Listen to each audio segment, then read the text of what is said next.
안녕하세요. 인류의 눈물을 닦아주는 평화의 어머니 한학자 총재님 자서전입니다. 오늘은 316쪽에서 320쪽까지 훈독하겠습니다.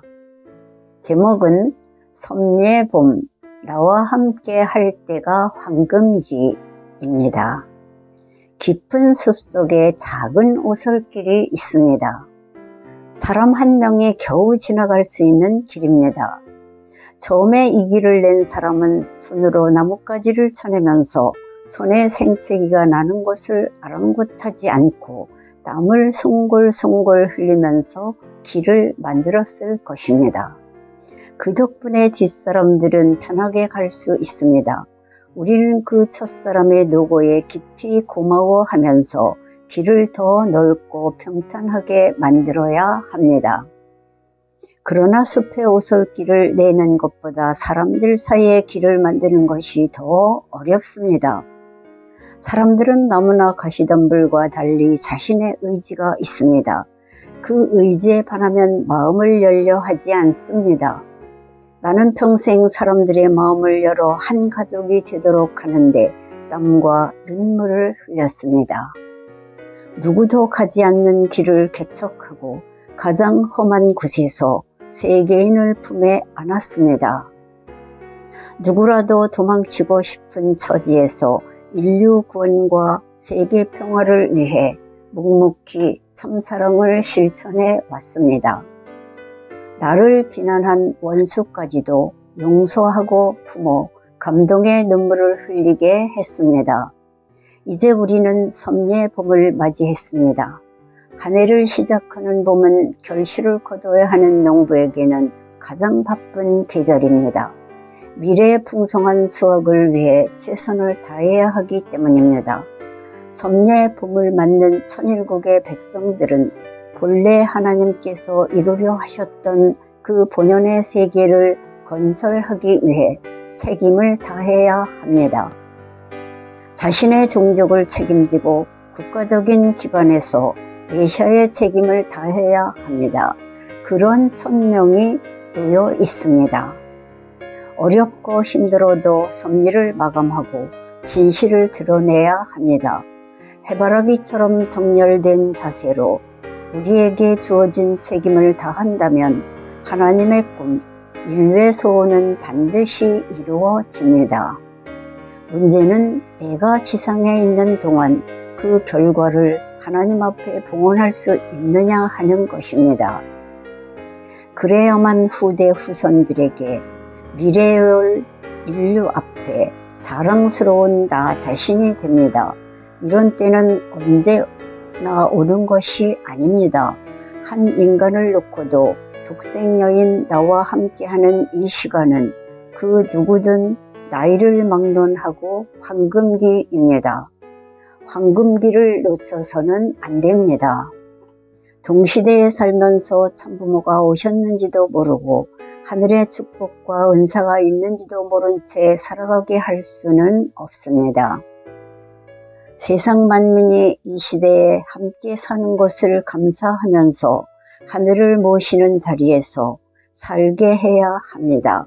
지상천국에서 살아야 천상천국에 갈 수 있습니다. 따라서 우리의 목표도 우리의 갈 길도 하나입니다. 그것은 하나님 앞에 자랑스러운 아들딸로 나아가는 길입니다. 하나님께서 수고했다 내 딸아, 내 아들아 하고 품어주실 수 있는 삶이 되어야 합니다. 지상 생활을 하고 있는 바로 이때가 황금기라는 사실을 가슴으로 깨달아야 합니다. 나의 생활 철학은 위하는 것입니다. 어디를 가든 다른 사람을 위하는 삶을 실천하기 위해 갑니다. 자기 부모의 사랑보다도 형제의 우애보다도 더 사랑을 주기 위해 가시밭길을 걸어왔습니다. 사람은 좋은 것이 있으면 자기가 갖고 다른 사람에게는 덜 좋은 것을 줍니다. 심지어 부모에게도 마찬가지입니다. 자신의 이익만을 추구하면 그것은 욕망의 굴레에 갇히는 것이요 다른 사람을 앞세우고 위하는 삶은 영원한 축복과 자유를 얻는 지름길입니다. 나는 곤궁에 처한 사람을 보면 내가 가진 모든 것을 주었습니다. 나는 결혼 반지조차 없습니다. 좋은 것을 다른 사람에게 줄 수 있는 세계는 기쁨의 세계가 됩니다. 이것이 나의 생활 철학입니다.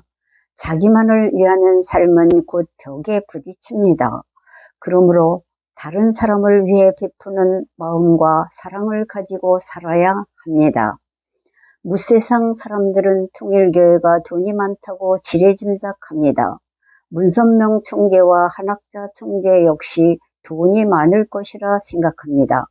그러나 우리 두 사람은 평생 자신의 이름으로 된 집 한 채 소유하지 않았습니다. 전부 세상을 위해 썼습니다. 우리 부부처럼 자신에게 철저한 구두쇠는 없을 겁니다. 비가 오는 날에는 선교사들이 낯선 땅에서 처마끝을 바라보며 밤을 지새울 텐데 내가 어찌 맛있는 밥을 먹고 편히 잠을 잘 수 있겠습니까? 식구들의 헌금은 모두 학교를 세우는 등 가난한 사람을 위해 쓰였습니다.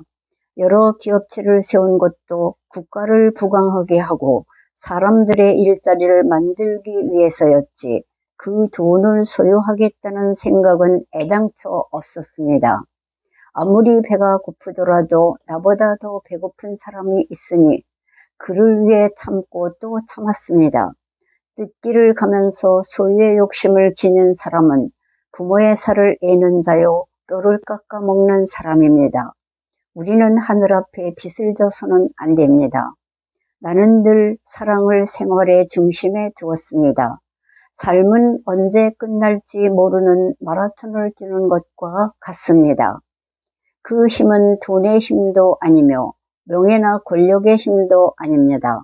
위대한 사랑의 힘입니다. 사랑은 아기가 울 때 어머니가 젖을 내주는 것과 같습니다. 그것이 가장 위대한 사랑입니다.